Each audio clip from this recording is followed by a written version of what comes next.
तो बटे ही ना एक पूरी स्क्रीन पर तेरे को दो टाइप है।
दशा आत्म स्वभाव के साधक निर्ग्रंथ मुनि राजों की अंतर परिणति में उछलने वाला आनंद वचनों के पार है।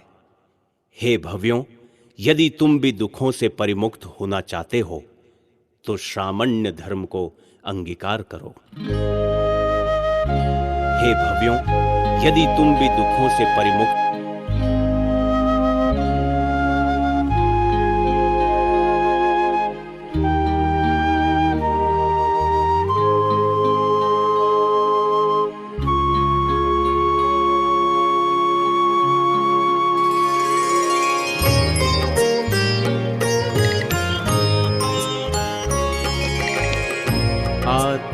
अनुभव नितरमन, आत्म अनुभव नितरमन, करते सदा मुनिराज है, करते सदा मुनिराज है। मुक्ति पथ अनुरागी गुरुवर, मुक्ति पथ अनुरागी गुरुवर, सौख्य के साम्राज्य है। आत्म अनुभव नितरमन, आत्म अनुभव नितरमन, करते सदा मुनिराज है, करते सदा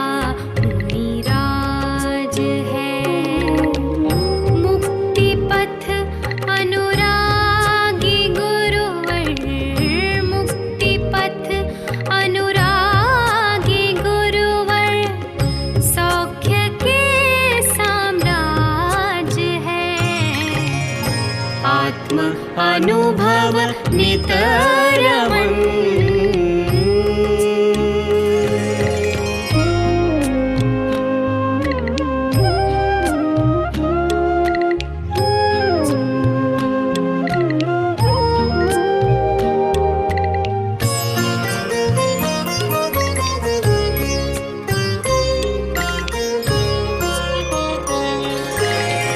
सौम्य मुद्रा शांत छवि नित, कह रही उपदेश है।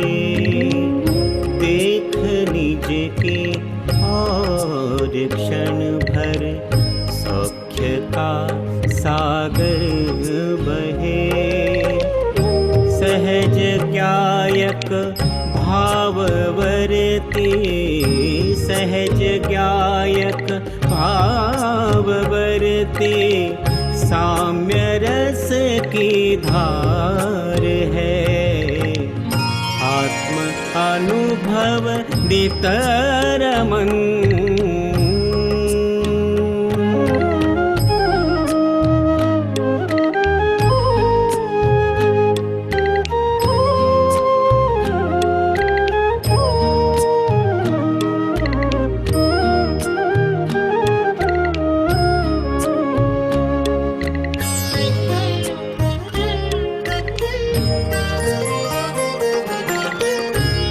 सृष्टि में ध्रुव एक गायक आत्म अनुभव लीन है। विषय चाह से रहित मुनिवर परम सुख स्वाधीन है।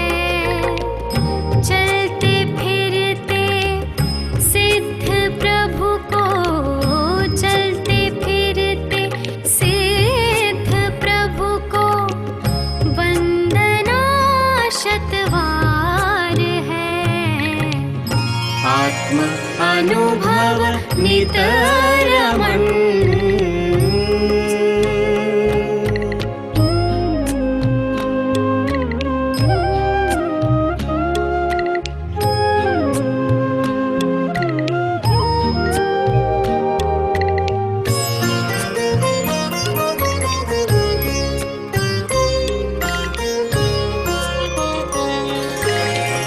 राग काना देश जिनके धारे ना कोई वेश है।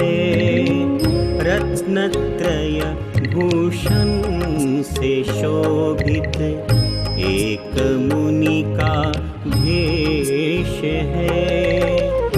स्वानुभव के गिरि शिखर से, स्वानुभव के गिरि शिखर से बह रही सुखधार है। आत्म अनुभव नितरमन, आत्म अनुभव नितरमन। करते सदा मुनिराज है, करते सदा मुनिराज है। मुक्ति पथ अनुरागे गुरुवर, मुक्ति पथ अनुरागे गुरुवर। सौख्य के साम्राज्य है। आत्म अनुभव नितरमन, आत्म अनुभव नितरमन, आत्म अनुभव नितरमन।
मैं ज्ञानानंद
वाद नय षट द्रव्य गुण पर्याय और प्रमाण का, जड़ कर्म चेतन बंध का, अरु कर्म के अवसान का। कहे कर स्वरूप यथार्थ जग का, जो किया उपकार है, उसके लिए जिन वाणी माँ को वंदना शत बार है। उसके लिए जिन वाणी माँ को वंदना शत बार है, वंदना शत बार है, वंदना शत बार है।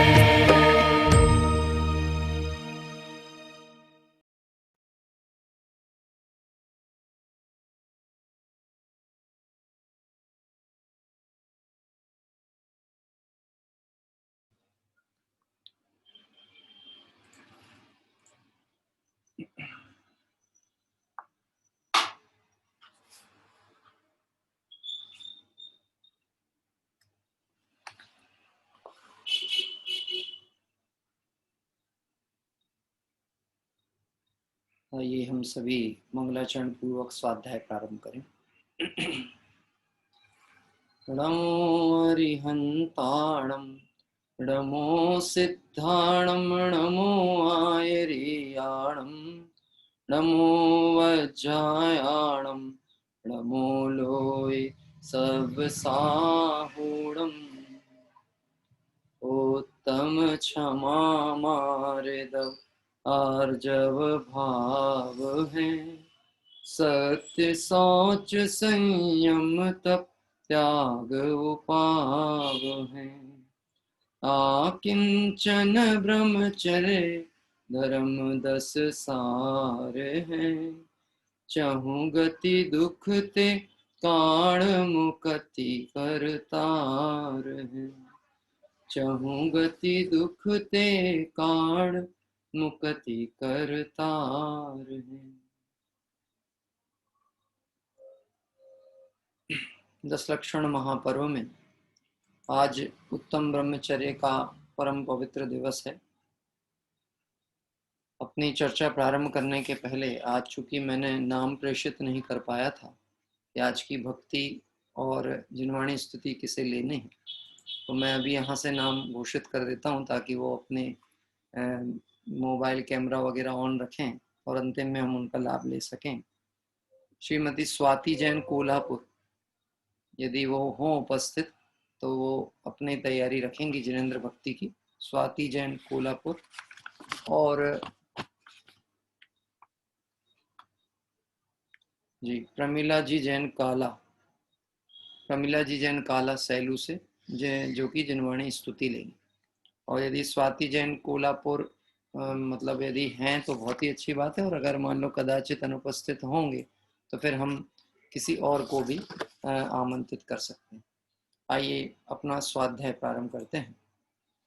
10 लक्षण महापर्व में उत्तम ब्रह्मचर्य का आज पवित्र दिवस है। ब्रह्म मतलब आत्मा और चर्य मतलब रमण करना। बहुत सरल सा अर्थ है।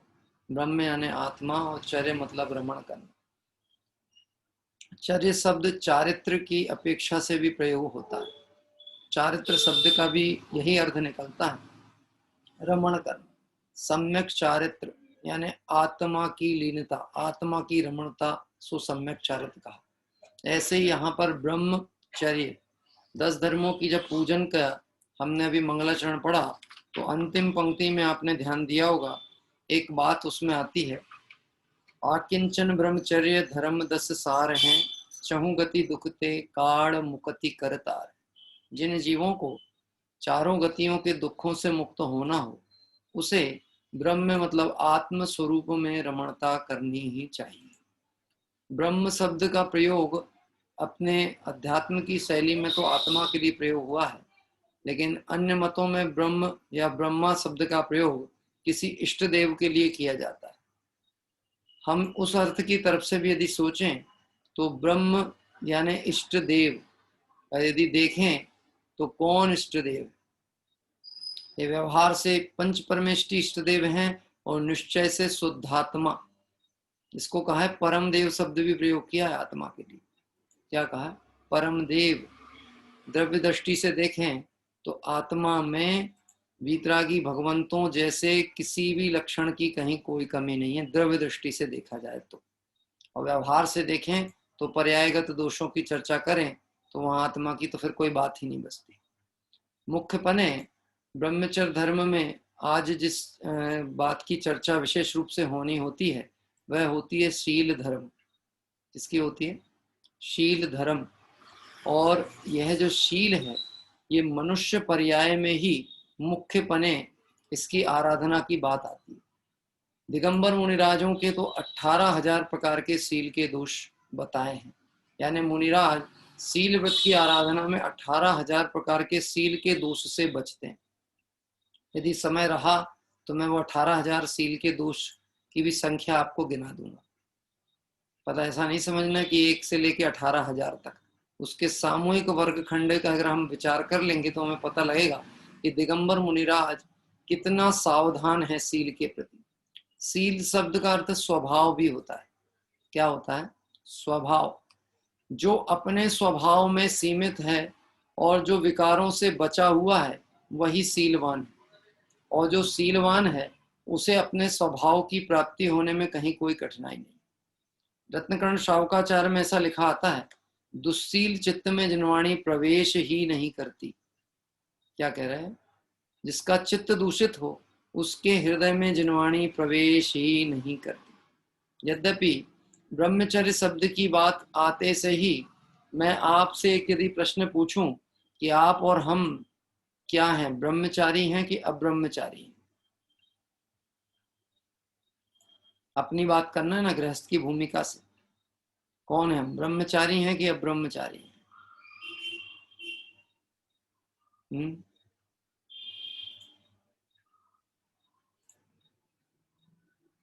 हाँ बताइए, कौन बताएगा? अपन कौन है, ब्रह्मचारी हैं कि अब्रह्मचारी? क्योंकि मालूम है बहुतायत लोगों के प्रश्न इसलिए एकदम से समाधान नहीं निकल पा रहा, उत्तर मुंह से नहीं निकलता है। उसका कारण ये है, उसे ऐसा लगता है हम तो गृहस्थ है ना, हम तो घर गृहस्थी वाले हैं, विवाह आदि कर चुके हैं, अब तो हम सांसारिक जीवन जी रहे हैं, बाल बच्चे हैं, परिवार है, परिजन है, तो अब इस स्थिति में हम कैसे ब्रह्मचारी? ब्रह्मचारी का अर्थ नितांत रूप से बहुतायत लोगों की दृष्टि में ब्रह्मचारी मतलब जो एकांतवासी हो, जिसने विवाह नहीं किया हो, और सरल भाषा में कहें जिसने विवाह नहीं किया हो तो वो ब्रह्मचारी। क्या कह रहे हैं? तो जो जय ललिता थी वो कौन थी? हाँ, जय ललिता ब्रह्मचारी थी। मोदी जी,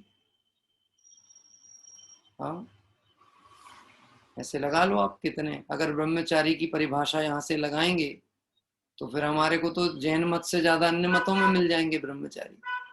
तो ब्रह्मचारी का संबंध, कोई संबंध इससे मुख्यपने नहीं लिया जाता कि उसने विवाह किया कि नहीं किया। क्या कह रहे हैं? उसका चित्त सील में प्रविष्ट होता है कि नहीं, उसका चित्त सील में लगता है कि नहीं, कहीं वो पंच इंद्रिय के विषयों में आसक्ति का परिणाम तो नहीं धारे हुए। ध्यान से समझना, ब्रह्मचर्य शब्द जो है वो आत्मरमणता की मुख्यता से प्रयोग किया है। दिगंबर मुनिराज स्त्री की तो बात ही नहीं, 5 इंद्रिय के विस्तार से ही रहित हैं जिनकी परिणति, वो परम शील के धारी, वो परम ब्रह्मचारी है।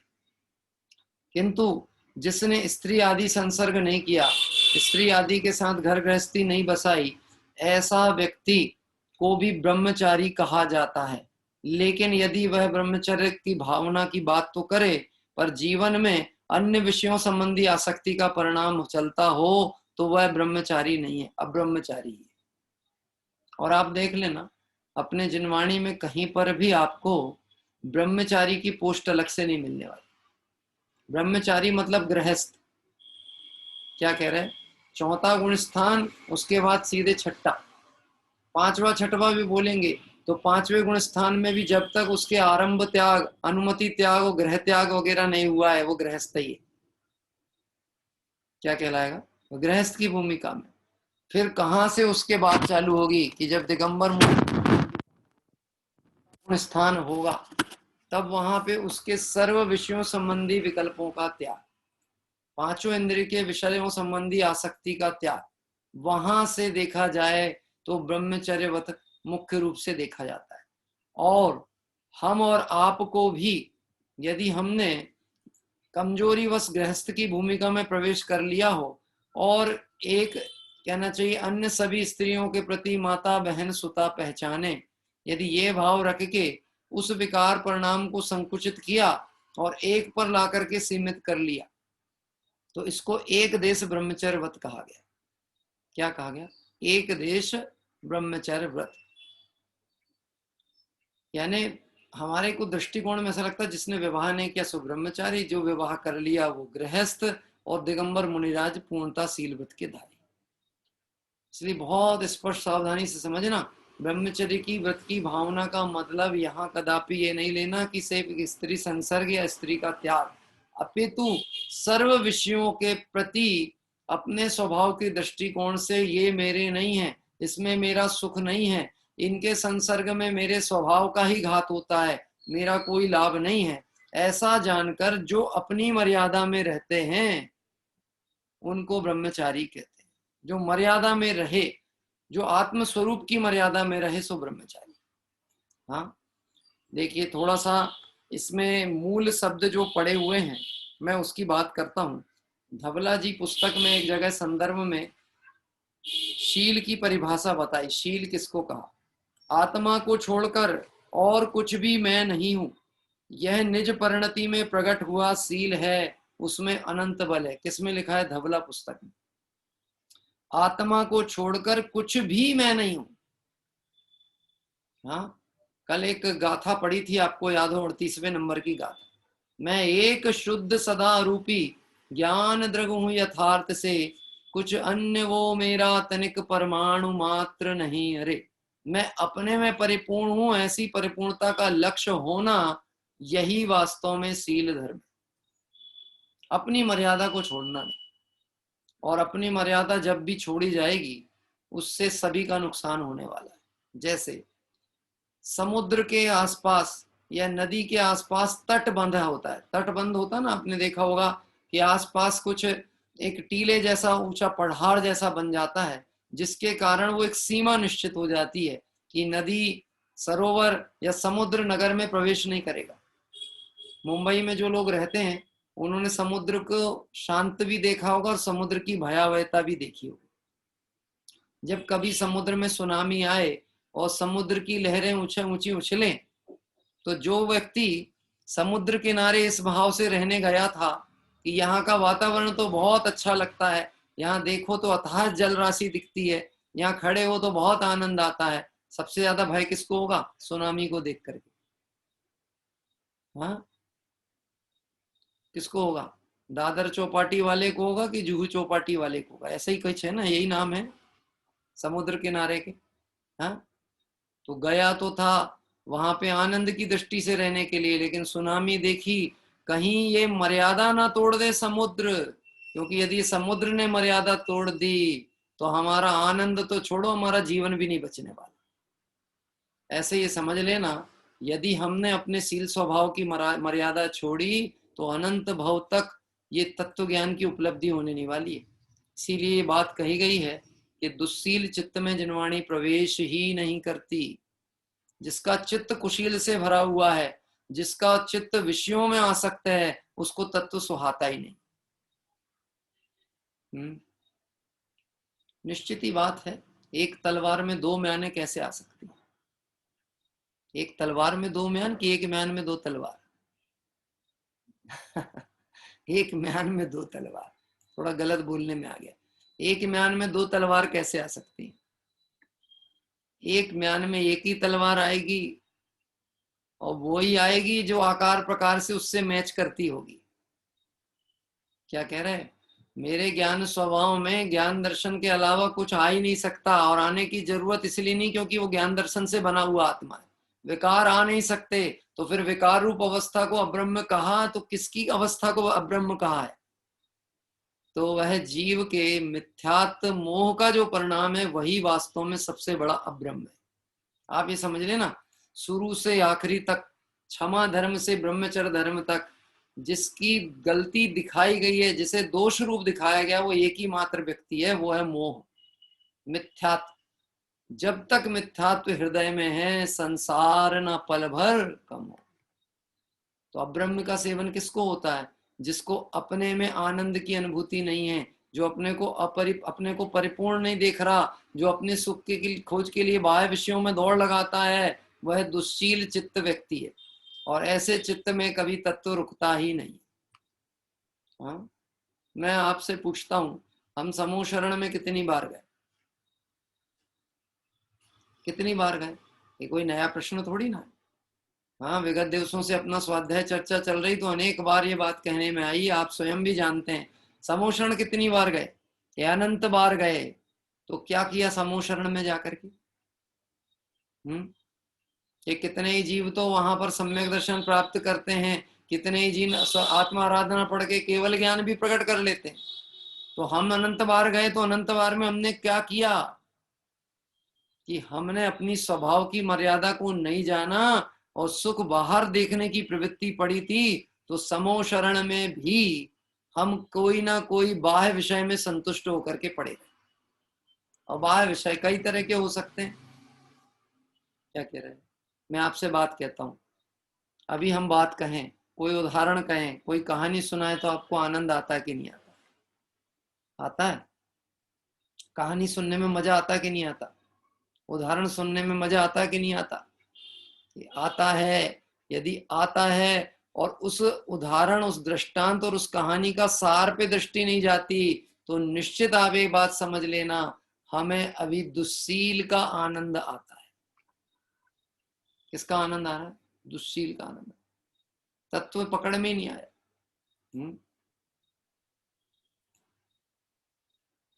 ऐसे ये ब्रह्मचर्य धर्म की महिमा तो मुख्यपने मुनि धर्म की अपेक्षा से बहुत विशेष उसका गुणगान किया गया है। अपन थोड़ा सा आज इसके कुछ महत्वपूर्ण पॉइंटों पे विचार करने की कोशिश करेंगे, क्योंकि चर्चा तो बहुत है। 18,000 प्रकार के सील के दोष मुनिराज के बताएं और 84 लाख प्रकार के उत्तर गुण पालते हैं मुनिराज। क्या कह रहा है? मैं बड़े संक्षिप्त में आप कहो तो 18,000 सील के दोष कौन से हैं जो मुनिराज पालते हैं, वो कह देता हूं।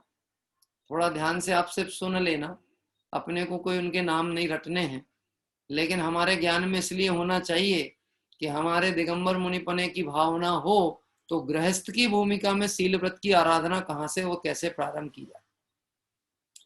देखिए, 18,000 सील के भेदों में गिनाए गए हैं 3 प्रकार की अचेतन स्त्रियां। कौन कौन सी? पत्थर की, मखमल की और चित्राम की। 3 प्रकार की स्त्रियां। कैसे? पत्थर यानी कठोर स्पर्श वाली, जैसे पाषाण की मूर्तियां वगैरह हैं ये सब। फिर मखमल की मतलब जैसे कपड़े आदि पर उत्कीर्ण हो, या पुतली हो, जैसे होते ना बच्चों की डॉल वगैरह होती ना खेलने की, इसको भी मुनिराज की अपेक्षा से स्पर्श का वर्जन है।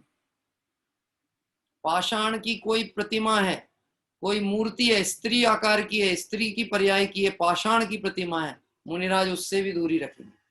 और चित्राम मतलब कोई चित्र के रूप में उत्कीर्ण है, फोटो है, उसका भी स्पर्श नहीं करते मुनिराज, देखते भी नहीं है। 3 प्रकार की तो अचेतन स्त्री पहले गिनाई। क्या कह रहा है?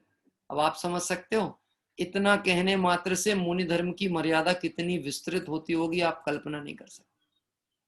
मान लो खजुराहो हम और आप जाएं, और गए भी थे तीर्थ वंदना के लिए, तो हम तो वीतरागी के दर्शन को गए थे, पर वहां कलाकृतियां कितनी बड़ी हुई है और श्रृंगार पोषक कितनी चीजें हैं।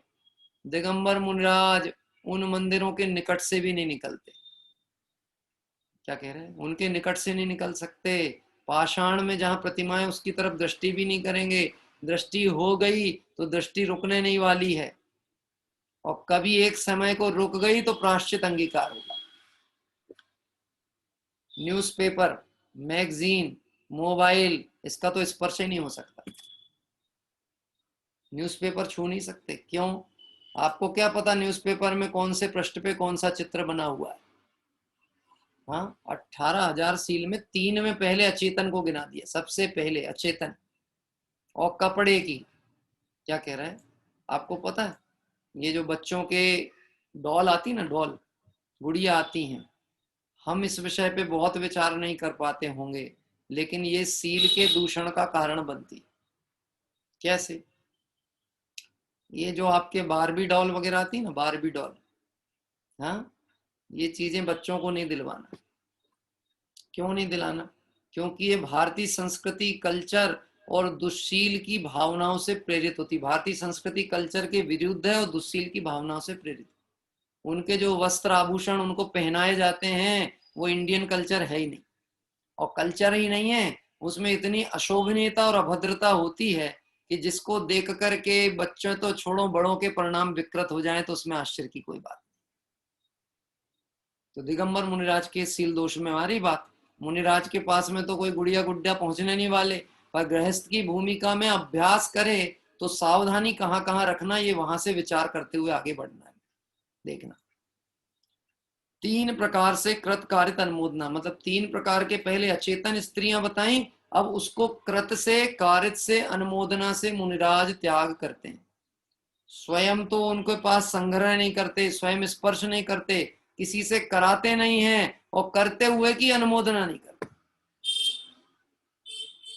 मतलब मुनिराज ये प्रशंसा भी नहीं कर देंगे कि ये मंदिर तो तुम लोगों ने बहुत सुंदर बनाया, बहुत सुंदर कलाकृतियां बनाई, ऐसी अनुमोदना भी नहीं करते। फिर मंदिर बनाने की प्रेरणा की तो बातें ही नहीं बनती। मैं कहाँ की बात कह रहा हूँ? मंदिर की बात कह रहा हूँ, घर गृहस्थी के आशीर्वाद की तो बात ही नहीं है। क्या कह रहे हैं? मंदिर बनाने की प्रेरणा नहीं दे सकते। तो कितने हो गए? 3 गुणित 3 9। फिर आएगा मन वचन काय योग से, मतलब 9 वो गुणित 2, तो मन से त्याग, वचन से त्याग, काय से त्याग। तो वो जो 9 हो गए थे ना, 9 गुणित 2 किए तो कितने हो गए? 18। फिर 5 प्रकार के इंद्रिय विषयों से उनका त्याग, मतलब जो 18 प्रकार के भेद किए, अब 5 इंद्रिय, स्पर्शन से, रसना से, घ्राण से, चक्षु से, कर्ण से, इन इंद्रियों से उसका त्याग। स्पर्श नहीं करेंगे। क्या कह रहे हैं? स्पर्श नहीं करेंगे, किसी स्त्री आदि के हाथ से संस्पर्शित वस्तु छुएंगे नहीं। बहुत मर्यादा है, इसलिए तो चलते फिरते सिद्ध कहा है। एक देह मात्र परिग्रह बचा है ऊपर कहने को, नहीं तो देखा जाए तो आत्मा के अंदर तो ऐसा शुद्ध पने का अनुभव चलता है जैसे सिद्ध भगवान। बस थोड़ा समय बचा है उनका, फिर ये परिग्रह भी छूटा, ये देह भी छूटी और सिद्ध शिला में निवास होने वाला है। देखना, 5 इंद्रियों से तो 18 गुणित 5 मतलब कितने हो गए? 90 हो गए। फिर 4 संज्ञाओं से तो 90 गुणित 4 360। क्या कह रहे हैं? 4 प्रकार की संज्ञा। कौन कौन सी होती संज्ञाएं? आहार, भय, निद्रा, मैथुन, ये 4 प्रकार की संज्ञाएं, इनसे त्याग। तो 90 गुणित 4 मतलब 360, और उसके बाद द्रव्य से और भाव से तो 2 से गुणा और किया 360 का, तो हो गए 720। कितने हो गए? 720। अभी अचेतन की अपेक्षा 720 भेद किए गए। फिर उसके बाद चेतन स्त्रियां, देवगति की, मनुष्य गति की और तिर्यंच गति की। अब आप लगाना, मनुष्य गति की स्त्री से तो मुनिराज 7 हाथ दूर रहेंगे, पर देवगति की भी से दूर रहेंगे और तिर्यंच गति की से दूर रहेंगे। अब आप समझ सकते हो तिर्यंच गति की स्त्री पर्याय मतलब कौन? गाय, बकरी। इससे मुनिराज 7 हाथ की दूरी रखते हैं। क्या कह रहे हैं? ये कौन से काल के मुनिराज की बात चलती है? ये मुनिराज की जो अवस्था है ना, पंच परमेष्टि काल बाधित नहीं, चौथे काल की नहीं भरत भाई। अच्छा हुआ उंगली उठा ली तो अभी क्लियर हो गया कि पंच परमेष्टि पद शाश्वत हैं, एक जैसे हैं, इसमें कोई काल परिवर्तन हो ऐसी बात नहीं है। आत्मा जब त्रिकालिक है तो आत्मा से होने वाली अवस्था पंच परमेष्टि पद, ये भी शाश्वत पद है। ये नहीं समझना कि कहानी हम चौथे काल की सुना रहे, कि मुनि का स्वरूप में 18,000 सील के दोष कैसे पाले जाते हैं ये बताई जा रही बात ख्याल में? अच्छा हुआ आपने उठा लिए, तो आपका समाधान होना चाहिए। तो 3 तरह से चेतन स्त्री में, अचेतन में भी 3 के भेद से 720 बने थे। यहाँ चेतन स्त्री में 3 में देव, मनुष्य और तिर्यंच, इसके बाद में कृत कारित अनुमोदना, तो 3 गुणित 3 कितने हो गए? 9। फिर उसके बाद मन वचन काय से त्याग, तो 9 गुणित 3 कितने हो गए? 27। फिर आया 5 इंद्रियों से उनका त्याग, स्पर्शन, रसना, घ्राण, चक्षु, कर्ण। गंध भी नहीं सूंघते, गंध भी नहीं सूंघते। क्या बोलना चाहते हैं, क्या कह रहे हैं आपको पता है? अभी इसके अंतर्गत इतनी चर्चा है, इतनी चर्चा है कि अपन क्या कहें और क्या ना कहें वाली स्थिति है। हाँ, कोई स्त्री के साथ में किसी का राग परिणाम, विकार परिणाम होने का कारण गंध भी होता है। श्रृंगार साधन प्रयोग होता है ना, तो श्रृंगार साधन में सुगंधित इत्र आदि का प्रयोग किया तो गंध मात्र से आसक्ति हो जाए किसी को। क्या कह रहा है? तो मुनिराज नासाग्र दृष्टि से, नाक से भी गंध का सेवन ना हो जाए इतनी दूरी रखते हैं, इतना डिस्टेंस होता है उनका उनके साथ। क्या कह रहे? देखना, ऐसे लगा लेना, मैं तो एक पॉइंट कह के आगे बढ़ना पड़ेगा। तो 5 इंद्रियों से, फिर 4 संज्ञाएं, चेतन में भी वही लगाना, 4 संज्ञाएं। तो 5 इंद्रियों से 27 गुणित 5 मतलब 135 भेद हुए। अब 135 गुणित 4 करेंगे, 4 संज्ञाएं, आहार, भय, निद्रा, मैथुन, 4 संज्ञाएं, 540। 135 गुणित 4 540। अब उसको द्रव्य से और भाव से, कैसे गुणा किया?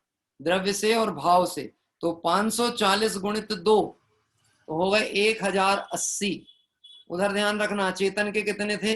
720। और अभी यहां पर द्रव्य भाव तक के भेद मिलाने पर बन गए 1080। ठीक है, अब बाकी के कौन से? तो 16 कषाय से, तो 1080 गुणित 16 तो वो हो जाते हैं 17,280। अब इसमें वो 720 जोड़ दो तो कितने हो गए? 18,000 सील के दोष मुनिराज पालते हैं। आप संख्या ना लिख पाओ तो चिंता नहीं करना, मैं अपनी डायरी की फोटो खींच के आपको व्हाट्सएप पे डाल दूंगा। लेकिन इसके विशेष विस्तार क्या है, इसका विशेष वर्णन क्या है, वो आप जिनवाणी में से पढ़ना, ये आपका कर्तव्य है। अभी तो हमने सिर्फ संख्या और शब्द देखे, इनका एक एक का भाव विचार करें तो हमें मुनि धर्म की महिमा बढ़ जाए, हमें मुनि भगवंतों की ऐसी भक्ति आए जिसका ठिकाना नहीं। ये धन्य मुनिराज जिनके जीवन में ब्रह्मचर्य का महात्मा होता है। और ब्रह्मचर्य का महात्मा आप जानते हो, आपने देखा आचार्य कुंद कुंद स्वामी या कोई विशिष्ट व्यक्ति के पीछे एक आभा मंडल दिखता है, देखा आपने? आभा मंडल होता है ना, पीछे की तरफ ऐसा एक गोल चक्र सा दिखता है, वो क्या होता है? वो तेज कांति का प्रतीक है। ये सिर्फ ब्रह्मचर्य की आराधना से ही प्रकट होता है। हाँ? उसको हम बोलते हैं भगवान समोषण में जो भगवान विराजमान है उनके तो भामंडल है, भामंडल कहते हैं ना पीछे। लेकिन कुंद कुंद आचार्य के पीछे क्या दिख रहा है? प्रकाश पुंज। ये मुनि भगवंतों के पीछे प्रकाश की कांति क्यों दिख रही है? ये ब्रह्मचर्य का फल है। और ब्रह्मचर्य में ज्ञान भी सहज विस्तृत होता है। क्या कह रहे हैं? जिसके दुशील सेवन हो उसका ज्ञान ह्रास को प्राप्त होता है, और जिसके ब्रह्मचर्य की आराधना होती है उसका ज्ञान विशुद्धि के बल पे बढ़ता चला जाता है। उपाध्याय परमेष्टि कितना ज्ञान है? 11 अंग 14 पूर्व के ज्ञान के पट। किसके बल पे हुआ? किसके बल पे हुआ? दिगंबर मुनिराज हैं, विशुद्धि और ब्रह्म की आराधना के बल पे रिद्धि प्रकट हो जाती है, इतना ज्ञान होता है। हाँ, देखना, थोड़ा सा विचार करते हुए मैं उन पॉइंटों पे आना बहुत महत्वपूर्ण समझता हूं जो पॉइंट हमारे और आपके जीवन से रिलेटेड है। कुछ पंक्तियां आज पहले पढ़ेंगे ब्रह्मचर्य धर्म की पूजन की, जो सुबह हमने की थी। सील बाढ़ नौरा ब्रह्म भाव अंतर लखो, कर दोनों अभिलाष करहूं सफल नर भव सदा। सील बाढ़ नो राख ब्रह्म भाव अंतर लखो। जैसे घर के आसपास बना हुआ बाड़ा घर की सुरक्षा करता है, कोई हिंसक पशु या कोई चोर है, शत्रु, वो एकदम से प्रवेश ना कर पाए, तो घर के आजू बाजू बाड़ बनाई जाती है। बनाते ना, बाउंड्री वाल जिसको हम कहें, तो बाउंड्री वाल क्यों बनाते हैं? कि घर की मूल सुरक्षा के लिए बाउंड्री वाल बनाई जाती है। किसके लिए? ये घर की मूल सुरक्षा हो। यहाँ पे भी कह रहे हैं सील बाड़ नो राख ब्रह्म भाव अंतर। सील की मर्यादा रखते हुए 9 प्रकार से उसका पालन करना चाहिए। अभी उसकी चर्चा थोड़ी सी करेंगे, 9 प्रकार के भेद कौन से हैं उस पर विचार करने की बात आएगी। ब्रह्म भाव अंतर रखो, बाड़ा पहले बनाओ, अपने बाड़े में सुरक्षित हो और उसके बाद अपने स्वरूप का परिचय करो। क्योंकि जब तक परिणति विकार की तरफ जाएगी तब तक निर्विकारी स्वभाव दृष्टि में आने वाला ही। हाँ, उत्तम ब्रह्मच कर दोनों अभिलाख करहूं सफल नरभव सदा। दोनों काम एक साथ होना चाहिए। एक तो बाढ़ की मर्यादा भी होनी चाहिए और एक स्वभाव की आराधना भी होनी चाहिए। 2 काम करें, कर दोनों अभिलाख करहूं सफल नर भव सदा। मनुष्य पर्याय की सार्थकता किस चीज में? एक सील धर्म है, एक ब्रह्मचर्य धर्म है जो 4 गति में सिर्फ मनुष्य गति में हो सकता है। संयम की आराधना, ब्रह्मचर्य की साधना, ये मनुष्य गति के अलावा किसी दूसरी गति में नहीं है। देव गति में ब्रह्मचर्य नहीं होता। जबकि वहां पर परई परई प्रविचारा ऐसा सूत्र आता है तत्वार सूत्र में कि ऊपर ऊपर के स्वर्गों के देव के अब्रह्म का भाव कम होता जाता है। अरे आगे के स्वर्गों में तो ऐसी स्थिति है कि कल्पना मात्र से, विचार मात्र से ही विकल्प शांत हो जाता है। जैसे स्त्री का विकल्प उत्पन्न हुआ तो बस विकल्प हुआ और उसके विषय में विचार आया और उतने में वो वासना शांत हो गई। इतना ज्यादा कहना चाहिए सावधानी वहां चलती है, इतनी ज्यादा सतर्कता है, इसके बाद भी वहां पर अब्रह्म है। क्या कह रहे हैं? उनको ब्रह्मचर्यवत नहीं है। किसको ब्रह्मचर्यवत है? संसारी जीव को, में मनुष्य गति का जीव। महिमा किसकी चल रही है 10 धर्मों में? हाँ, किसकी चल रही है? अरे अभी आखिरी दिन तो बोलो भाई, किसकी चल रही है? हाँ, मेरी महिमा चल रही है। अभी लो पर्याय की तरफ से भी ठोक लो छाती अपनी। द्रव्य स्वभाव की तरफ से तो बातें अलौकिक थी, पर पर्याय की तरफ से भी बात करते हो। क्या दुखी होते हो कि मैं देवगति में होता तो मजे लेता। अरे भाई, वहां से धर्म आराधना का अवसर नहीं था, महापुण्योदय था। देवगति का देव भी संयम की साधना की भावना के लिए मनुष्य गति चाहता है। वह स्वर्ग का वैभव छोड़ने तैयार है, क्योंकि मुनि धर्म का आराधना सिर्फ मनुष्य गति से हो सकती है। बोलो, आज तक जितने सिद्ध हुए हैं, आपने मोक्ष मार्ग प्रकाशक में पढ़ा होगा अरिहंत और सिद्ध का स्वरूप क्या लिखा है? सिद्ध किसे कहा? किंचित न्यून पुरुषाकार रूप लोक के अग्रभाग में विराजमान है। किसके आकार में है? पार्श्वनाथ भगवान किसके आकार में खड़े? महावीर भगवान का आकार कौन सा है? किंचित न्यून पुरुषाकार। मनुष्य गति में जो हमारा आकार है ना, ऐसा आत्म प्रदेश का इस देह की अवगाहन अनुसार, वैसे ही सिद्धालय में सिद्ध भगवान विराजमान है। किंचित न्यून, सिर्फ ऊपर का लेयर हट गया है ये पर्याय का, और देखा जाए तो द्रव्य उसी रूप में अनंत काल सिद्ध अवस्था में विराजमान होगा। कायोत्सर्ग के काल में हम सिद्धों जैसा स्वरूप का स्मरण करते हैं। देह को हटा दो उपयोग से तो क्या बचा? आत्मा। सिद्धालय में भी कौन है? देह रहित आत्मा। तो सिद्धालय में भी देह रहित आत्मा और इधर पर भी देह से भिन्न आत्मा का अनुभव करो तो कौन सा आत्मा? ये सिद्ध समान आत्मा। ये ब्रह्मचर्य का महात्म है, जो ऐसा भेद ज्ञान करने की कला उसमें से प्रकट होती है। देखना, उत्तम ब्रह्मचर्य मन आनो, माता बहन सुता पहचान। क्या लाइन कह रहा है? अब व्यवहार धर्म की चर्चा प्रारंभ होती है। हे भाई, उत्तम ब्रह्मचर्य का आराधना करो, माता बहन सुता पहचानो। कैसे पहचाने? क्यों साहब, कैसे पहचाने माता बहन सुता? कि अपने से बड़ी उम्र की है तो माता, अपने बराबर की है तो बहन, क्या कह रहे हैं, और अपने से छोटी उम्र की है तो सुता। अब मैं आपसे पूछता हूं, ब्रह्मचारी के स्त्री से कोई रिश्तेदारी हो सकती है कि नहीं हो सकती? ब्रह्मचारी की, अभी मैंने स्पष्ट किया, ब्रह्मचारी न मुनि है ना कोई अलग से व्यवस्था है, वो गृहस्थ है, तो उसका स्त्री के साथ कोई रिश्तेदारी होगी कि नहीं होगी? है नहीं होगी कि होगी? अगर नहीं होगी तो ये स्त्री पर्याय का क्या कह लेंगे, उसके साथ कैसा संबंध जोड़ा जाए? मालूम है क्या है? माता बहन सुता पहचान।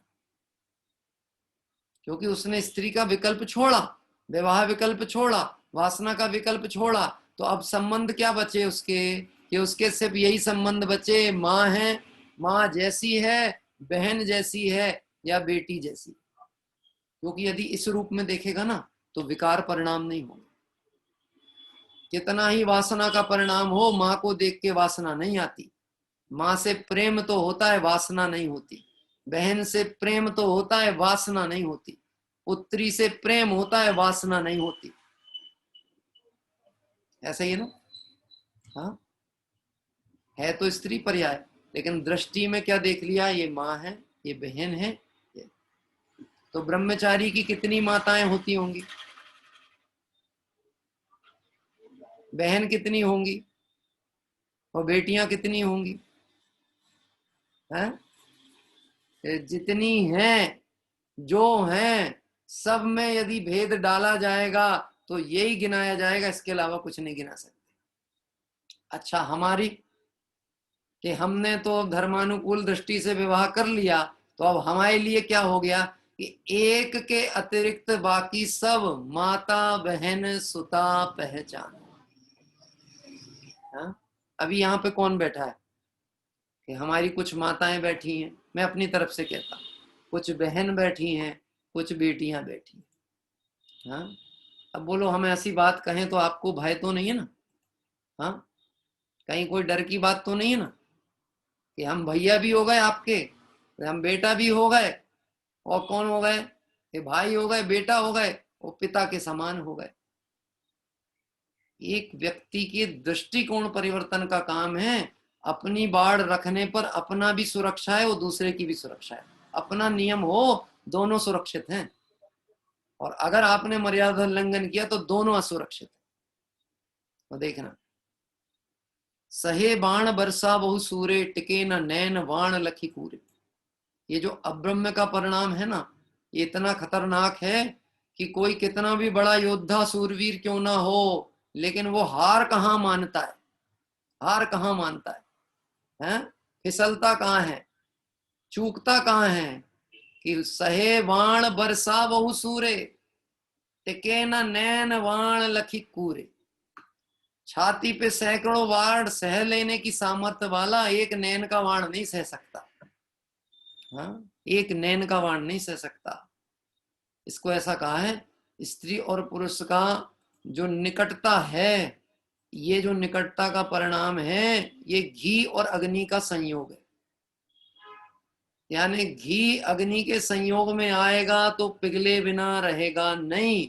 इसलिए दिगंबर मुनिराज स्त्री संसर्ग से कोसों दूर रहते, कोसों दूर। 7 हाथ तो हमने बताया, पर कोसों दूर रहते हैं। आप देखो, प्रतिमानियों के चित्र उठा के देखना, मुनिराज का आहार चल रहा है, रामचंद्र जी आहार देते हैं। मुनिराज को आहार दे रहे हैं वन में रामचंद्र जी। सीता जी कहाँ खड़ी हैं? पीछे। कि नहीं साहब, हमारे भी सौभाग्य होगा, हम रख दें तो। रख नहीं सकती, और कदाचित रख भी दे तो मुनिराज को पता ही नहीं होता कि किसने आहार रखा। गोचरी वृत्ति से आहार लेते हैं। गोचरी, गाय जैसे घास किसने ढाली उसको नहीं पता। गाय का लक्ष्य घास पे होता है, डालने वाले पे नहीं होता। क्या कह रहे हैं? गाय का लक्ष्य किस पे?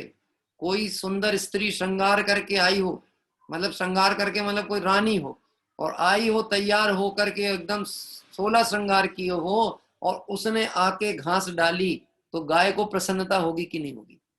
कि वो काली कलूटी बाई को तो रोज देखता था मैं, कि आज मुश्किल से एक आई है रानी, तो आज तो मेरे अति पुण्योदय ममाया, ऐसा सोचेगी गाय? हैं? उसको घास से प्रयोजन है कि रानी से प्रयोजन है कि दासी से प्रयोजन? ऐसे दिगंबर मुनिराज के गर्त पूर्ण वृत्ति है, गड्ढा भरने के लिए आए हैं। वो पेट नहीं है, गड्ढा भरने आए हैं, तो गोचरी वृत्ति से आहार लेते हैं। उनका दृष्टि च नहीं है किसने दिया, क्योंकि इस दुश्शील की इतनी ज्यादा खतरनाक स्थिति है। एक मुनिराज की दृष्टि आहारचर्या के काल में किसी स्त्री के बाल के ऊपर चली गई। क्या कह रहे हैं? स्त्री के बाल के ऊपर चली गई और वो पल्ले के नीचे, साड़ी के पल्ले से बाल थोड़े उड़ते हुए दिख गए। अरे इसके बाल तो बहुत लंबे हैं। क्या कह रहे हैं? बाल तो बहुत लंबे हैं। इतना विचार आया, निदान बंद का काल आया। वही आहार काल समय निदान बंद हुआ मुनिराज को, मर के उसी स्त्री के सर में जुआ हो गए। क्या कह रहे हैं? मर के उसी स्त्री के सर में जूं हो गए। अब आप सोच सकते हो कि जब दिगंबर मुनिराज के एक परिणाम का फल मनुष्य पर्याय से वो 2 इंद्री 3 इंद्री में जाना हो सकता है, तो जिसके विकल्पों और विकारों का कहना चाहिए अनियंत्रणता हो, नियंत्रण सीमा नहीं हो, उसका क्या होगा? हाँ, ऐसे बहुत दृष्टांत हैं जिनवाणी में मैंने पहले भी चर्चा में आपको संकेत किए थे, एक एक पंक्ति में पुनः स्मरण करा देते हैं।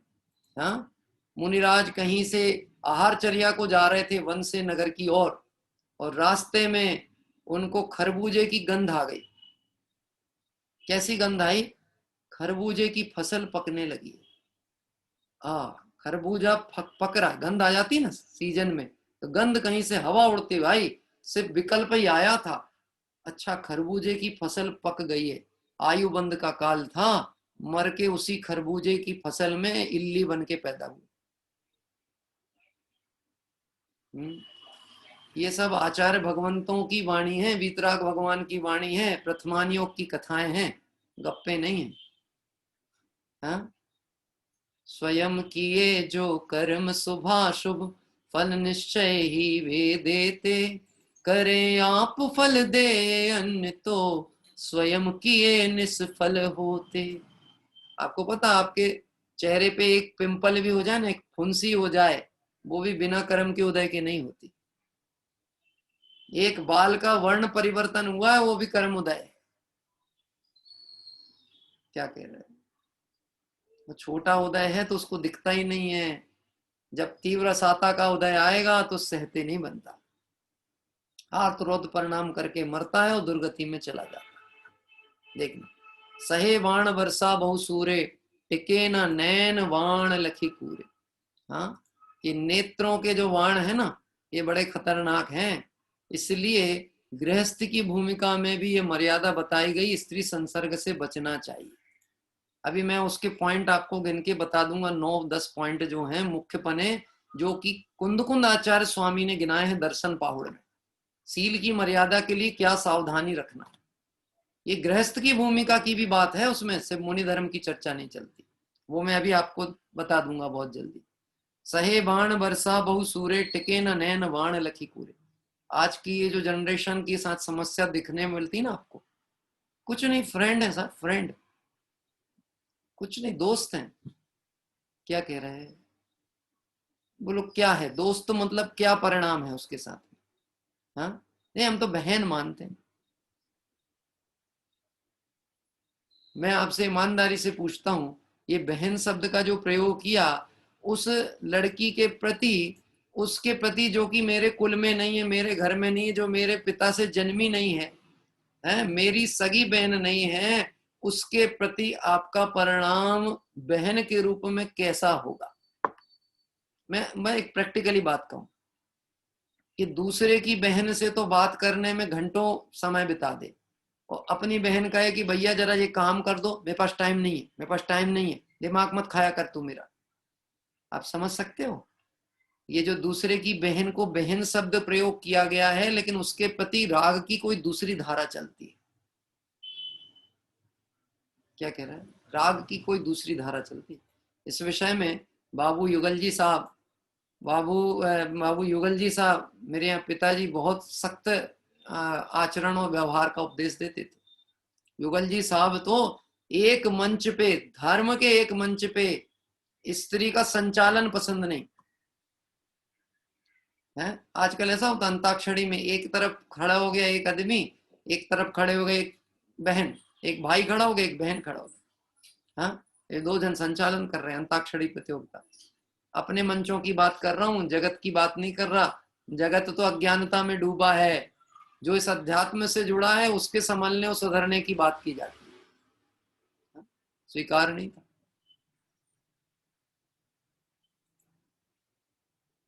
ये जो पल्ला होता है ना, पल्ला सर के ऊपर, ये क्यों डाला जाता है?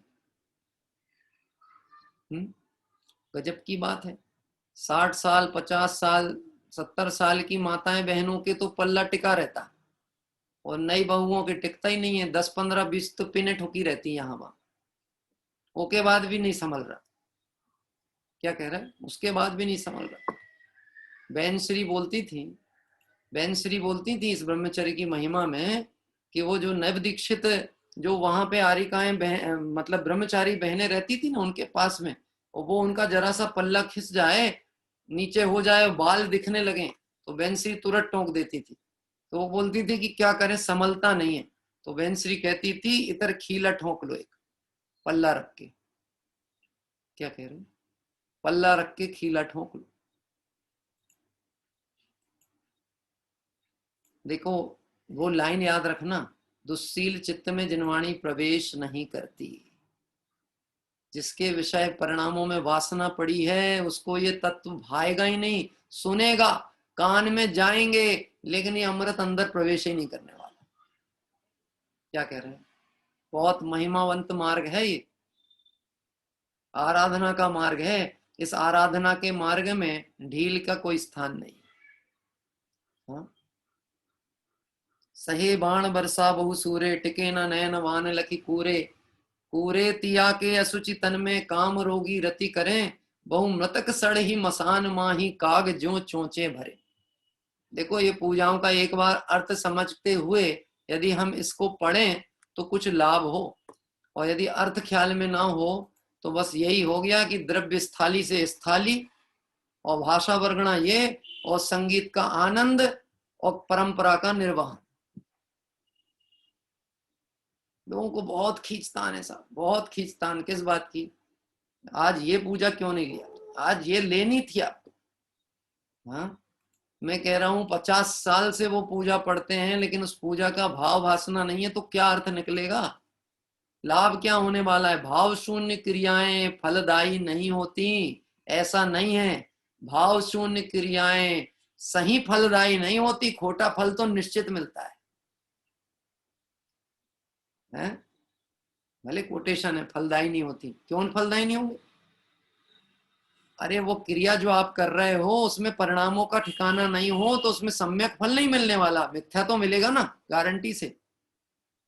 धर्म की विराधना का, असाधना का, प्रमाद का, भाव शून्यता का, उसका फल तो मिलेगा कि नहीं मिलेगा? तो उसका पूरा पूरा फल मिलेगा। पूरे तिया के असुचि तन में, काम रोगी रति करें, बहु मृतक सड़ ही मसान माही, काग जो चोंचे भरे। जिस देह में ये आसक्ति का परिणाम है, उस आसक्ति के लिए क्या शब्द प्रयोग किया? जैसे कोई शमशान में कौवे मरी हुई देह को खींचते हैं और उसमें सुख का अनुभव मानते हैं, ऐसे ही ये जीव स्त्री आदि के शरीर में सुख मान करके और उसमें आसक्ति करता है। ये सील धर्म की महिमा में बहुत चर्चाएं आई हैं। एक बार स्त्री संसर्ग का जो परिणाम होता है किसी जीव को, उसके पहले उसको सैकड़ों भव स्त्री के शरीर में सम्मूर्छन जाति मनुष्य आकार रूप में उत्पन्न होना पड़ता है। पहले भगवती आराधना आदि में वर्णन दिया है इसका। सैकड़ों जन्म पहले स्त्री के शरीर में उत्पन्न होएगा। कांख में, नाभि में, जहां जीव राशि पाई जाती ना, उसमें जीव राशि के रूप में उत्पन्न होगा पहले सैकड़ों भव। फिर कहीं जाके कोई पुण्य विशेष के उदय से मनुष्य पर्याय में एक आध बार आ पाए, पुरुष पर्याय। तो इसलिए लाइन लिखी है, कूरे तिया के असुचि तन में, काम रोगी रति करें। काम को अपन बोलते ना, रोज अर्घ पढ़ते हैं, काम बाण विध्वंसनाय पुष्पम निर्वपामिति स्वाहा। तो उसको रोग माना ना, ये रोग है वो। हाँ, और रोग पूरित काय से होता है? रोग औषधि से ठीक होता है, रोग के सेवन से रोग ठीक नहीं होता, रोग के विषय से रोग ठीक नहीं होता। रोग के विषय से हटे और उचित औषधि का सेवन करे तो रोग ठीक होता है। यही विधि है ना। देखना, मात्र 5-7 मिनट बचे हैं और अभी 9 बाढ़ चालू नहीं हुई। हाँ क्यों साहब, अगले साल का क्या विचार है? हैं? अगले साल का क्या विचार है? वो हमारे कनोडिया जी कह रहे साहब हम तो तैयार हैं। अरे आप तो तैयार हो, पर हमारी गारंटी कौन लेगा ये बताओ आप। हमारी गारंटी लो, फिर उसके बाद अपन तैयारी की बात करते हैं। हाँ विचार करते हैं थोड़ा सा, जितना समय अपन उतनी बात करते हैं। बहु मृतक सड़ ही मसान माही, काग जो चोचे भरे। संसार में विष बेल नारी, तज गए योगीश्वरा। ध्यानत धर्म जस पेड़ी चढ़ के, शिव महल में पग धरा। ध्यानत धर्म 10 पेड़ी चढ़ के, ध्यानत राय जी कहते हैं 10 धर्मों की सीढ़ी चढ़ के शिव महल में पग वो धरता है जिसके अंदर में क्या परिणाम होता है? संसार में विष बेल नारी, तज गए योगीश्वरा। संसार में नारी ना अरी, इसके जैसा कोई शत्रु दूसरा नहीं है। जिसको हमने पल्ला बांध के और 7 चक्कर लगाए उसको कह रहे ना अरी। बला, मालूम है नाम है ऐसे, ये सब आए भगवती आराधना में स्त्री के नामों की बात की है। बला, बला मतलब बला, आ गई बला, अबला, नारी है। पंडित जी ये तो चूंकि मौका मिल गया आपको आज ब्रह्मचर्य धर्म पे और ध्यानत राय जी की सपोर्ट में, आप तो हमारे ऊपर बिल्कुल पीछे ही पड़ गए हमारे चरित्र व्याख्यान करने। बहुत ध्यान से समझना क्या कहना चाह रहे हैं। लोग ये बात नहीं समझ पाते तो उनको ऐसा लगता है स्त्री की दोष गिनाया जा रहा है, स्त्री से बैर था। अरे किसी लोगों ने तो ऐसा कह दिया, एक बार किसी ने ऐसी चर्चा की मैंने सुनी, बोले साहब इस लाइन से ऐसा लगता है ध्यानत राय जी की उनकी पत्नी से पटती नहीं थी। तब तो उनने लिख दी बिस्वेल नारी तज गए जोगीश्वरा। कुछ ना कुछ गड़बड़ है साहब, इतिहास खोजना पड़ेगा। तू इतिहास मत खोज, क्या लिखा है उसको समझने की कोशिश कर। संसार में विश्वेल नारी, यदि पुरुष पर्याय की तरफ से उस स्त्री वेद के उदय की आसक्ति को कहा तो स्त्री पर्याय की तरफ से पुरुष की आसक्ति को भी वही दर्जे पे रखना। क्या कह रहा है? उसी दर्जे पे रखना। तो माता बहन सुता पहचानो। तो अब मैं अब कोई बहन से पूछता हूं कि आप हमको क्या पहचानोगी? है कि पिता भाई पुत्र पहचानो। क्या पहचानना है? पिता भाई पुत्र पहचानो। तो बोलो मैं कौन हूं आपका? है कि भैया कोई रिश्तेदारी तो बना लो मोक्ष मार्गी में। है कि है ना साधर्मी है वो तो ठीक है, अभी आप गृहस्थ की भूमिका में हो तो मैं आपका कौन हूं? बोलो मैं कौन हूं आपका? हाँ कि हम हमारे बुजुर्गों की दृष्टि से देखें, हमारे बनमाला जी हैं, माता जी जैसी हो गई हमारे लिए, ठीक है। वो हमारी प्रतिमा बहन है तो बहन ही है, हैं? और छोटी बालिका है तो बेटी है। तो अब आपकी दृष्टि में हम कौन हो गए कि पुत्र भाई और क्या कहते बेटे, इसने बन गया। हाँ कहाँ बैर की बात कर रहे? संसार में विषबेल नारी तज गए योगीश्वरा, उस विषय की आसक्ति की बात की गई है। विषय आसक्ति को बुरा कहा है, किसी पर्याय को किसी व्यक्ति को नहीं कहा।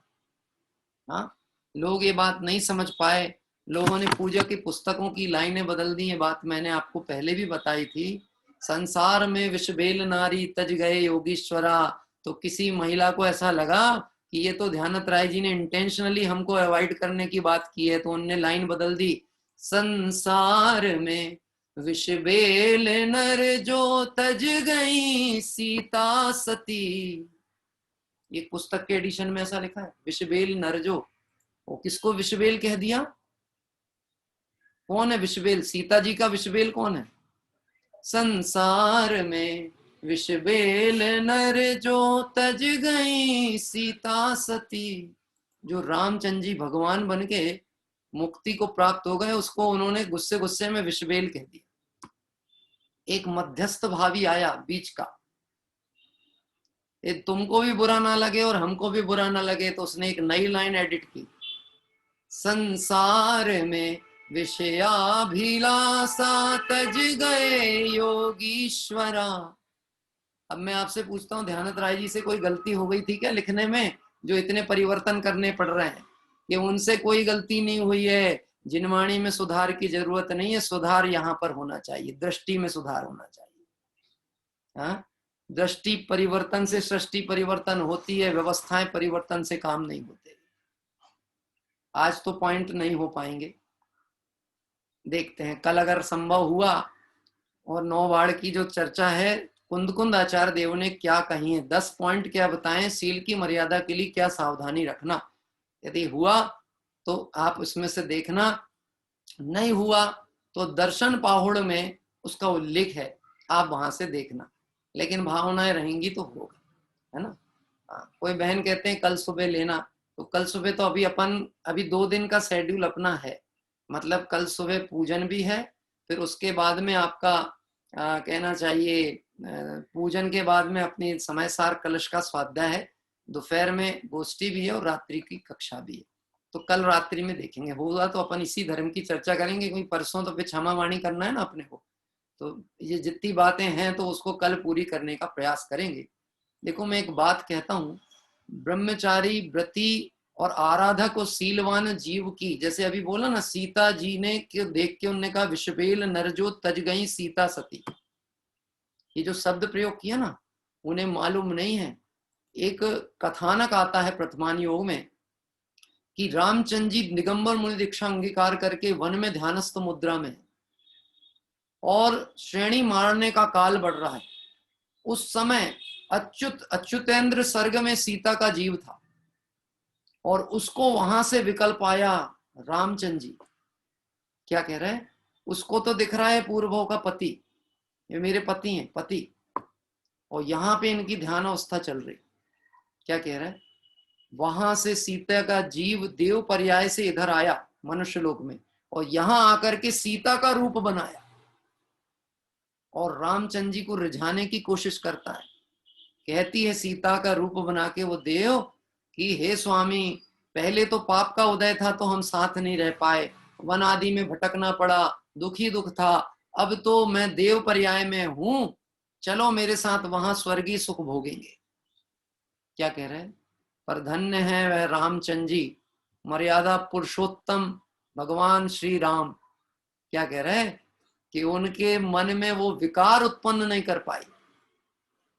हाँ, और उस अवस्था में वो स्त्री परिचय सह करते हुए, परिचय बन गई थी वो उस समय, स्त्री परिचय होता है, वो उस समय स्त्री परिचय जैसा था अवस्था, उपसर्ग काल हुआ था। उस समय भी ध्यानारूढ़ होकर शील स्वभाव की आराधना करते हुए मुक्ति श्री को प्राप्त हो गए। बात ख्याल में आती है। ये मार्ग कुछ अलौकिक है, कुछ विशेष है। इस मार्ग की जितनी आराधना की जाए उतनी कम है, ऐसा नहीं कहेंगे। इसकी सम्यक आराधना की जाए तो लक्ष्य की परिपूर्णता हमको प्राप्त होगी। ऐसी मंगल भावना से, क्योंकि आज हमें जो हमारे साधर्मी बंधु हैं उनकी भक्ति का भी लाभ लेना है, मैं मुनिराजों को स्मरण करते हुए अपनी बात पूरी करता हूँ।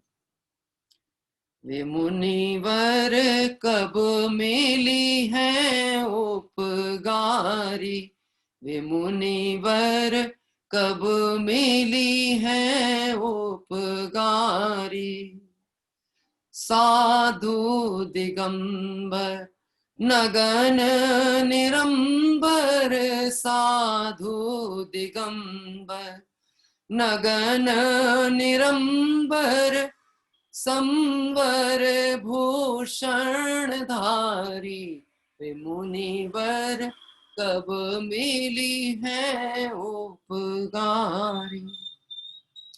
जिन मुनि भगवंतों के जीवन में ब्रह्मचर्य का महात्म्य है, जो ब्रह्मचर्य के आराधक हैं, और जो दिगंबर मुनिराज हमें महाशील का उपदेश देकर मुक्ति का परिचय कराते हैं, ऐसे दिगंबर मुनि भगवंतों के चरणों के हम तो दासानुदास हैं, ऐसा गुरुदेव श्री फरमाते थे।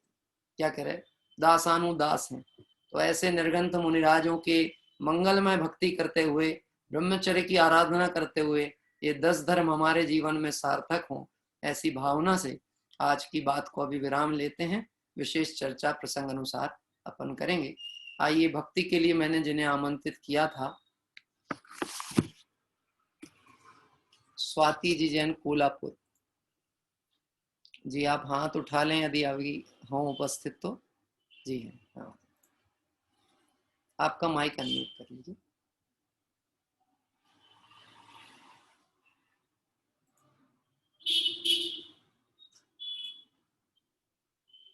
आप अनम्यूट करिए, आपको एक मैसेज आएगा, देखिए आया? नहीं, अभी आपका अनम्यूट नहीं हुआ है। देखिए मैं अभी आवाज आ रही है? हाँ, अब आने लगी। जी जी, हाँ हाँ, प्रारंभ करिए। जय जिनेन्द्र सभी को। जय जिनेन्द्र।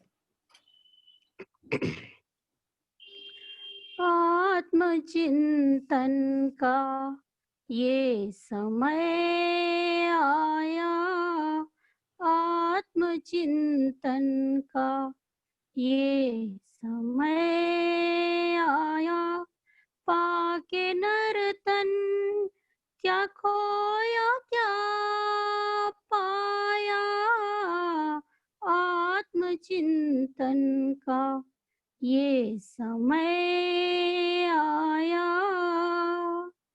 हम जिसे ज्ञान ज्ञान कहते हैं, हम जिसे ज्ञान ज्ञान कहते हैं, मन तो इंद्रियों में है भर माया, मन तो इंद्रियों में है भर माया, पाके नर्तन क्या खोया क्या पाया, आत्मचिंतन का ये समय आया।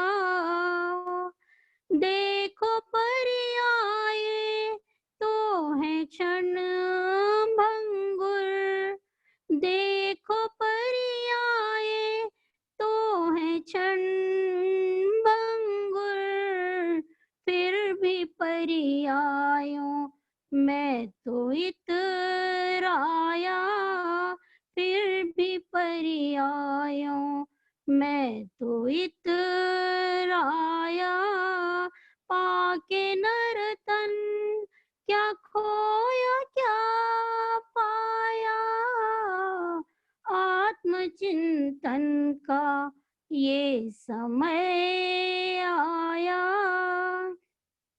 तो टंकोत कीर्ण ज्ञायक है, तो टंकोत कीर्ण ज्ञायक है, बस यही तो समझ नहीं पाया, बस यही तो समझ नहीं पाया, पाके नर्तन क्या खोया क्या पाया, आत्मचिंतन का ये समय आया।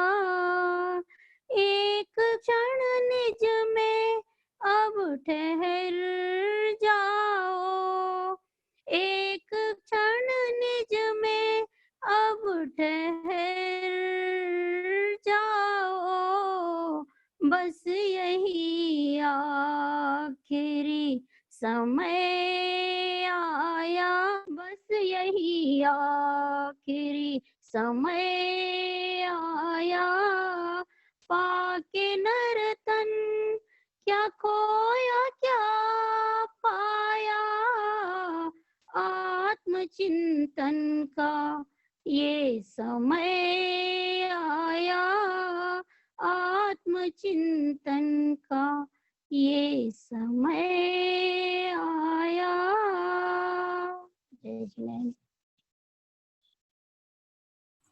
बहुत सुंदर भक्ति अभी हमारे स्वाति जी जो हैं बहन कोल्हापुर महाराष्ट्र से, उनके द्वारा ली गई। आत्मचिंतन का ये समय आया, पाके नर्तन क्या खोया क्या पाया। जब हमारे कहना चाहिए अप्रैल मार्च आता है तो अकाउंट क्लोजिंग का टाइम आता है ना। तो अकाउंट क्लोजिंग में सारा हिसाब किताब साल भर का पूरा करना होता है। आज दशलक्षण के इस महापर्व में आज अंतिम दिवस, हमको अपने परिणामों का तौल निश्चित करना है कि 10 दिनों की आराधना में आत्मचिंतन करके कुछ निर्णय तय होता है कि, यानी ये पंक्ति बार बार हमको विचार करते रहना चाहिए। बस यही समय आखिरी आया, ऐसा सोच करके सावधान रहना, डरना नहीं, सावधान सदा रहना, भयभीत कभी नहीं रहना। क्या कह रहे हैं। और एक कोटेशन मैंने कहा था, मैं युवाओं की तरफ से, बच्चों की मुख्यता से जरूर कहना चाहता हूँ, हाँ, कि तत्व अभ्यास के प्रति हमारी जागरूकता ऐसी होना चाहिए कि सीखो इतना जैसे जीवन हो अनंत। क्या कह रहे हैं, सीखो इतना जैसे जीवन हो अनंत और जियो ऐसे जैसे कल ही हो अंत। क्या कह रहे हैं, जीने के लिए ऐसे तैयार रहो, कल अंत हो तो भी कोई दिक्कत नहीं, तैयारी पूरी है।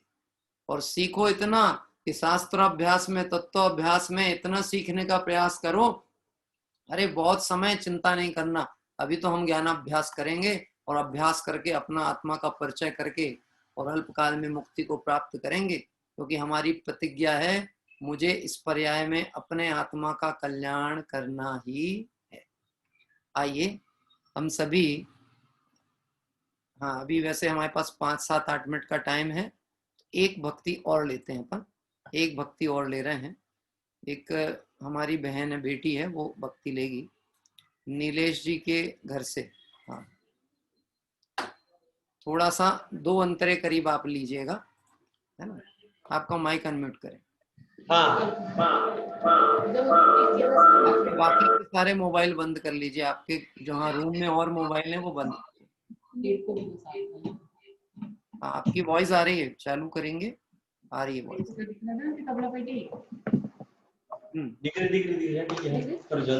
जय जिनेंद्र। जय जिनेंद्र। करो चालू। हाँ हाँ। भले रूठ जाए ये सारा जमाना, नहीं रागियों की शरण में जाना, बस एक बितरागी को सिर है झुकाना, बस एक बितरागी को सिर है झुकाना।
सुंदर भक्ति। अभी हमारे नाम तो मुझे याद नहीं आ रहा, लेकिन कोई बात नहीं। सैलू से एक हमारे जो नीरज जी के परिवार की बेटी थी, उसके द्वारा सुंदर भक्ति का पाठ यहाँ पर लिया गया।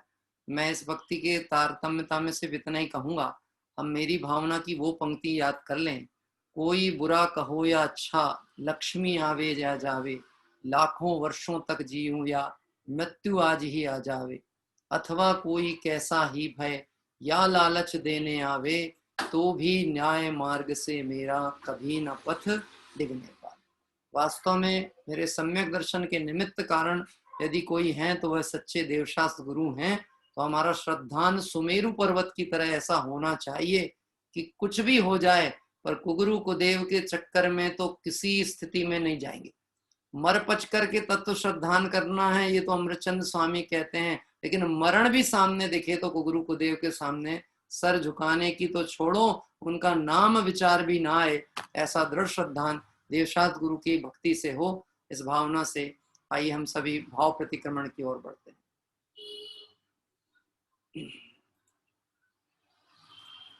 हे अरहंत प्रभु, मुझसे मन वचन काय द्वारा कृतकारित अनुमोदना द्वारा समरंभ समारंभ आरंभ द्वारा क्रोध मान माया लोभ द्वारा प्रमाद इत्यादि विभावों द्वारा इस भव में या पूर्व भव में सच्चे देव शास्त्र गुरु की अभिनय हुई हो, व्रतों में अतिक्रम व्यतिक्रम अतिचार अनाचार दोष लगाया हो, एकेंद्रिय से लेकर पंचेंद्रिय तक किसी भी जीव की हिंसा हुई हो, विराधना हुई हो, दिन या रात में लगाए सर्व दोषों का पश्चाताप व्यक्त करता हूं, क्षमा मांगता हूं, वह मेरे सभी दोष मिथ्या हों, मैं मुझ में रहूं, इस प्रकार मैं इन सभी दोषों का प्रायश्चित करता हूं। ओम नमः सिद्धेभ्यो। आइए जिनवाणी स्तुति के पाठ के लिए प्रमिला जी काला।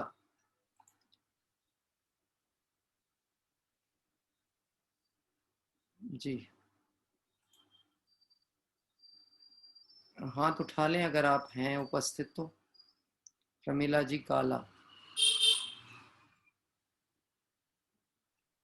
अच्छा, जो हाथ जोड़ करके बैठे हैं आप ही हैं? हाँ, ठीक जी। अनम्यूट करिए आपका माइक।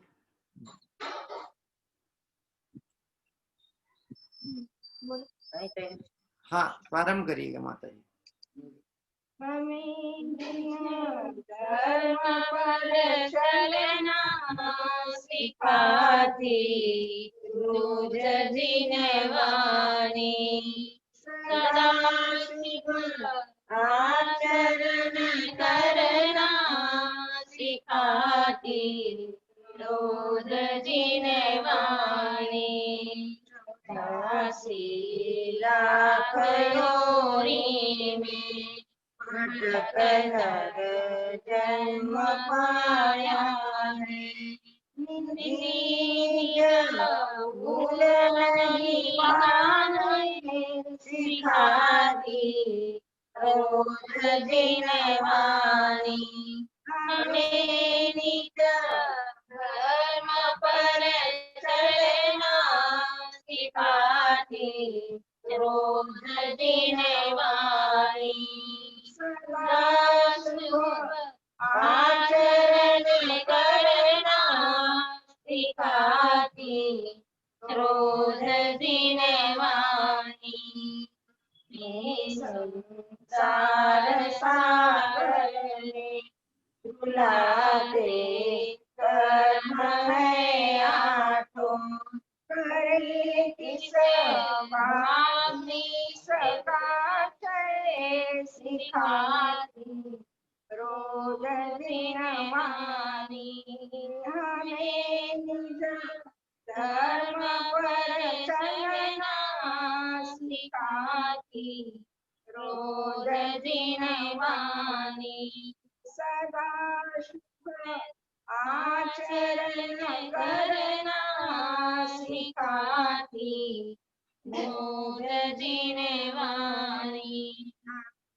संसार सागर रुलाते कर्म है आपको करे किस बात की सका सिखाती रोदजिनवाणी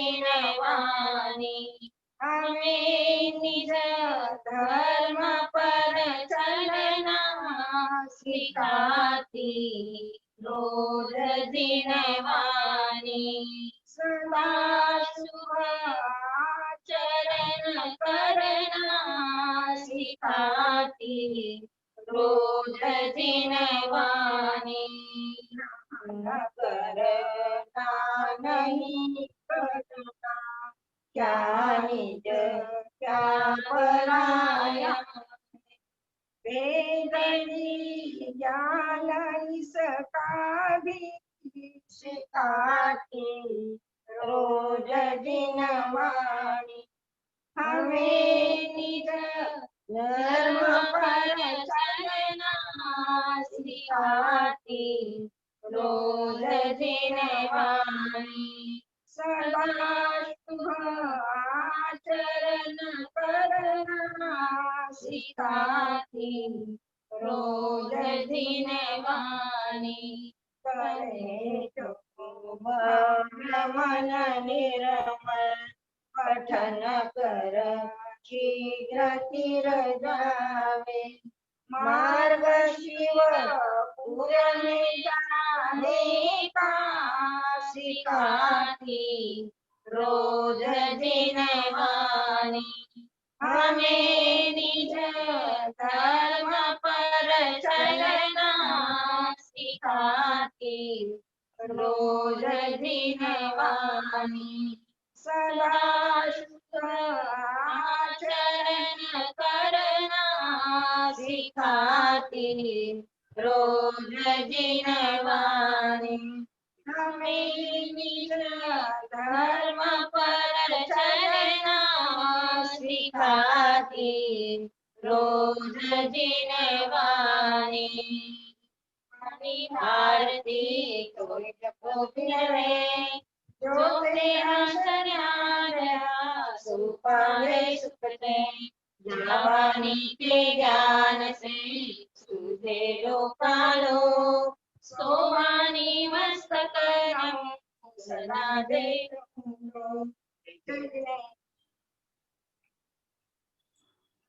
बहुत सुंदर जिनवाणी स्तुति अभी हमारे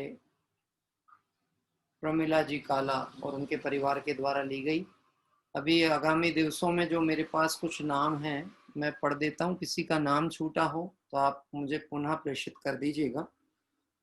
विधि कनिका जैन दिल्ली से भक्ति के लिए, आस्था बत्रा जैन छिंदवाड़ा, प्रांजल भरत जैन मुंबई, प्रताप संघई औरंगाबाद, श्रेया विशाल मानवरकर औरंगाबाद, अंशिका जैन मिली शिवपुरी और उर्मिला जैन उदयपुर। इतने नाम मेरे पास हैं। कल लगभग 4 से 5 लोगों का लाभ हम लेने का प्रयास करेंगे और किसी का नाम छूटा हो, पहले हम युवाओं को और बच्चों की प्रमुखता विशेष रखना चाहते हैं, इसलिए और किसी का नाम छूटा हो तो आप मुझे पुनः प्रेषित करिएगा। कल प्रातः 7 बजे हम सभी पुनः रत्नत्रय धर्म की पूजन के लिए जुड़ेंगे। आइए विधि पूर्वक नमोकार मंत्र का पाठ करते हुए काय उत्सर्ग करें।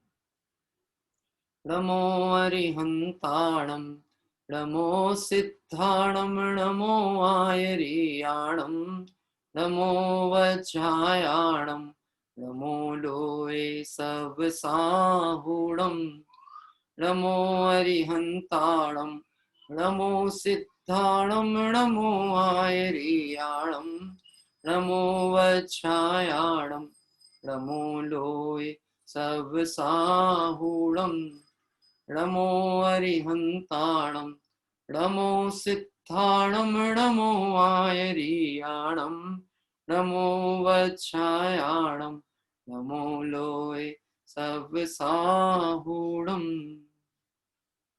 जय बोली द्वादशांग में जिनवाणी माता की जय हो। देव शास्त्र गुरु भगवान की जय हो। अनंत सिद्ध परमेष्टि भगवंतों की जय हो। 10 लक्षण महापर्व की जय हो। उत्तम ब्रह्मचर्य धर्म की जय हो। जैसा कि आपको सूचित किया है, कल प्रातः पूजन रत्नत्रय धर्म की होगी और अन्य पूजाएं भी जो होती हैं प्रासंगिक उस अनुसार कल होंगी। और उसके बाद अभी कल का कार्यक्रम तो यथावत रहेगा, 9:15 बजे से स्वाध्याय और दोपहर का भी और रात्रि में भी। और संभावित बहुत से लोगों की भावनाएं थी। एक व्हाट्सएप पे बहुत सुंदर मैसेज किसी हमारे माला जी हैं, उन्होंने सूचित किया था। 1988 की घटना उन्होंने लिखी है कि मुनिराज 108 निर्वाण सागर जी महाराज रतलाम में थे, चातुर्मास हुआ था। एक दिन मंदिर में दर्शन करते समय एक बकरी उनसे छू गई। बकरी यानी स्त्री पर्याय का भेद बताया था ना, तो त्रियंच गति का, तो उनसे छू गई। तो उस रोज उन्होंने उपवास किया और अन्य प्रायश्चित भी अंगीकार किया था। तो आप समझ सकते हैं कि मुनि धर्म में इस विषय की सावधानी कितनी विशेष होती है। निश्चित ही मुनि धर्म का स्वरूप की मुख्यता ब्रह्मचर्य और सील की आराधना से है। कल हम अपने जीवन में कैसे सीलवत की आराधना में सावधानी रखें, आचार्यों के द्वारा जो मार्ग प्रशस्त किया है उसकी चर्चा कल रात्रि में करेंगे, ऐसा अपन भाव रखते हैं। तो कल रात्रि में पुनः इसी सील धर्म की चर्चा का थोड़ा आगे विषय लेंगे। और जिनके नाम मैंने प्रेषित किए हैं वो तैयार रहें, जब वो दिख जाएंगे तो निश्चित ही हम उनका लाभ लेंगे। और कदाचित वो नहीं दिख पाए तो हमारे पास तैयार लोगों की तो बहुत फौज है, कोई दिक्कत नहीं है, वो सब तैयार रहते हैं, हम उनका लाभ लेंगे। आइए हम सभी इस 10 धर्मों की मंगल आराधना के साथ धर्म की शुरुआत करें। यदि जीवन में धर्म नहीं हुआ हो शुरू, तो धर्म शुरुआत करने की भावना से ब्रह्मचर्य धर्म को ये प्रतिज्ञा लें कि मुझे इस भाव में भाव के अभाव के योग्य कार्य का प्रारंभ करना है। और ये जो मनुष्य पर्याय मिली है, ये जन्म मरण के अभाव का पुरुषार्थ करने को मिली है, संसार वर्धन के लिए नहीं मिली। तो 10 धर्मों की मंगल आराधना हमारी सफल हो, इस मंगल भावना से मैं विराम लेता हूँ। सभी साधर्मियों से जय जिनेन्द्र। कल प्रातः काल हम सभी भगवंतों की पूजन भक्ति के लिए फिर पुनः मिले।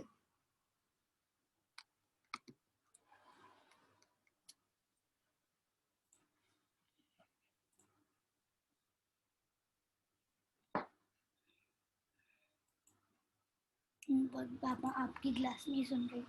कौन?